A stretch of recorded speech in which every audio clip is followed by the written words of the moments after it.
C'est le souhait du mouvement Martin Luther King ou du moins, sa recommandation à l'endroit des gouvernants face à ces sociétés de trading qui peinent à retourner les capitaux aux clients après l'injonction du ministère de l'Économie et des Finances. Dans un communiqué rendu public en date du 9 septembre 2021, l'organisation du pasteur Edo Komi invite le gouvernement à sauver sa face devant l'ampleur et les dégâts causés par ces structures experts en promesses illusoires, sociétés de trading.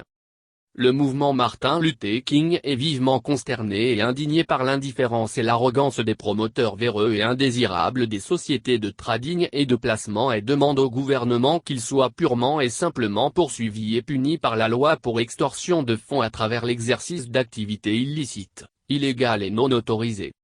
Depuis la mise en demeure du ministre des Finances et de l'Économie, qui a ordonné la fin des activités des dites sociétés, les conditions ne sont toujours pas réunies pour que des milliers de créanciers victimes rentrent dans leurs droits. Il n'est de secret pour personne que la plupart de ces sociétés notamment Global Trade Corporation, Chesapeake IF, J Global, Prosperity Investment, CNE, Petronet, Black Empire, Aladdin Group, Iglyph, Globit, et Cetra, ont longtemps exercé leurs activités de collecte de fonds des populations en toute illégalité, donc ne sont pas autorisées pour ces fins.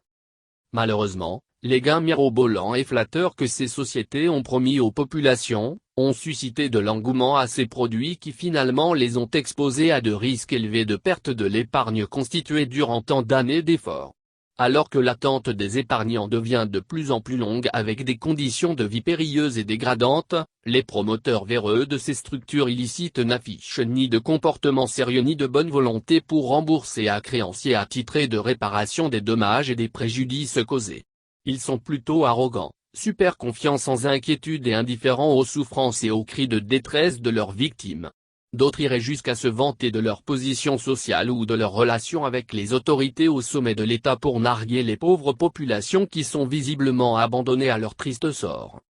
Pour le MMLK, ces crimes économiques sont tellement graves que leurs auteurs doivent être poursuivis et punis pour avoir choisi d'appauvrir les honnêtes citoyens.